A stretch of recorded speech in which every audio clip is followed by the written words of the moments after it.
ওই তাহসানের একটা কথা ছিল না, পৃথিবীতে আমার কোনো ব্যক্তিগত মানুষ নেই, যারা আমার প্রিয় মানুষ ছিল তারাই আমাকে ভুল প্রমাণ করে দিয়ে গিয়েছে। যাদের সাথে থাকতে গিয়ে আমি নিজেকে ফুটন্ত ফুল মনে করেছিলাম, বর্ষার নয়ন তারার মতো ফুটে উঠেছিলাম, তারাও আমাকে তীরন্দাজে ক্ষত বিক্ষত করে দিয়েছে।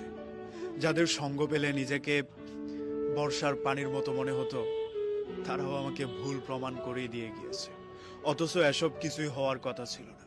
কথা ছিল আমারও একটা সুন্দর শৈশব হবে, সুন্দর একটা ভবিষ্যৎ হবে, আমারও কিছু প্রিয় মানুষ হবে, যাদের সাথে নিজেকে রাখতে পেরে কৃতজ্ঞবান মনে হবে। অথচ এসবের কিছুই হলো না। কিছু কিছু সময় আর্থিক অনটনের কারণে আমি হেরে গিয়েছি, আবার কিছু কিছু সময় ভাগ্যের কাছেই হেরে গিয়েছি। আমি বাস্তবতাকে খুব কাছ থেকে দেখেছি। কিছু প্রিয় মানুষ আমাকে টাকার জন্য তাচ্ছিল্য করে দিয়েছে।